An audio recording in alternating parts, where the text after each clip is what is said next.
Kedua negara bekas Republik Uni Soviet di wilayah Kaukasus ini kembali berperang di wilayah Nagorno-Karabakh.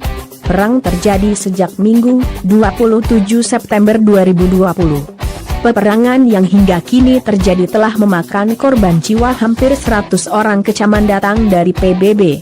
Dewan Keamanan PBB meminta pasukan Armenia dan Azerbaijan untuk segera menghentikan pertempuran. Para anggota Dewan mengatakan mereka mengutuk keras penggunaan kekerasan dan menyesali hilangnya nyawa dan korban sipil. Mendesak semua pihak untuk bekerja sama dengan para ketua bersama untuk dimulainya kembali dialog yang mendesak tanpa prasyarat, tulis Dewan Keamanan sebagaimana dikutip AFP, Rabu, 30 September 2020. Lalu bagaimana perang ini terjadi? Dimulai sejak 1991 Nagorno-Karabakh berada di dalam teritori Azerbaijan tetapi ia dijalankan oleh etnis Armenia. Saat Uni Soviet runtuh, Nagorno-Karabakh adalah wilayah mayoritas etnis Armenia namun Kremlin yang memegang kendali memberikan wilayah itu pada otoritas Azerbaijan. Ini membuat dorongan memisahkan diri terjadi di mana Nagorno-Karabakh ingin membuat negara sendiri.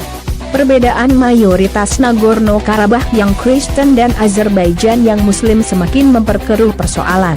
Armenia pun mendukung kelompok yang bersitegang dengan Azerbaijan sehingga menimbulkan konflik sementara Azerbaijan berusaha untuk menekan gerakan separatis. Kedua negara tersebut perang berdarah di wilayah yang sama pada akhir tahun 1980-an dan awal tahun 1990-an. Puluhan ribu orang tewas dan hingga 1 juta orang mengungsi di tengah laporan pembersihan etnis dan pembantaian yang dilakukan oleh kedua belah pihak. Pasukan Armenia menguasai Nagorno-Karabakh sebelum gencatan senjata yang ditengahi Rusia pada 1994. Namun kesepakatan damai akhirnya dibuat dengan ditengahi Rusia. Nagorno-Karabakh tetap menjadi bagian dari Azerbaijan. Namun realitanya kelompok kemerdekaan setempat membentuk republik dan mendeklarasikan negara sendiri, dijalankan oleh etnis Armenia dan didukung oleh pemerintah Armenia.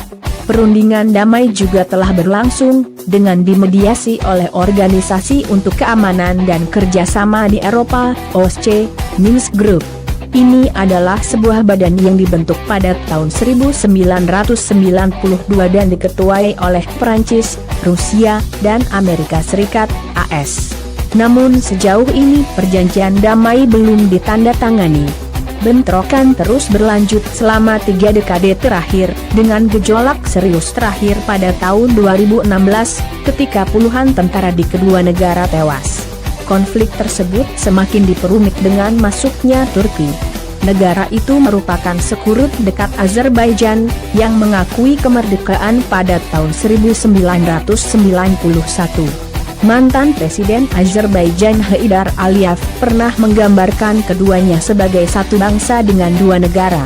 Keduanya berbagi budaya dan populasi, bahkan dalam kepemimpinan Presiden Turki Recep Tayyip Erdogan, negeri sufi menjanjikan dukungan bangsanya untuk Azerbaijan. Apalagi Turki tidak memiliki hubungan resmi dengan Armenia. Pada tahun 1993 Turki menutup perbatasannya dengan Armenia untuk mendukung Azerbaijan selama perang di Nagorno-Karabakh. Sementara Armenia memiliki hubungan baik dengan Rusia. Ada pangkalan militer Rusia di Armenia, dan keduanya adalah anggota aliansi militer Organisasi Perjanjian Keamanan Kolektif, CSTO. Pada 2018, Armenia mengalami revolusi damai, menyapu rezim Sargistan dari kekuasaan. Kepemimpinan kini dijalankan oleh Perdana Menteri Nikol Pashinyan setelah pemilu bebas tahun itu. Pashinyan setuju dengan Presiden Azerbaijan Ilham Aliyev untuk mengurangi ketegangan dan mendirikan hotline militer pertama antara kedua negara. Pada 2019, kedua negara mengeluarkan pernyataan yang menyatakan perlunya mengambil tindakan konkret untuk mempersiapkan penduduk untuk perdamaian. Namun, sayangnya pada Minggu, 27 September 2020, perang kembali meletus. Azerbaijan melancarkan serangan udara dan artileri sedangkan Armenia mengumumkan darurat militer dan memobilisasi penduduk laki-laki. Kementerian Pertahanan Azerbaijan mengatakan Armenia dan otoritas di Nagorno-Karabakh menyerang terlebih dahulu.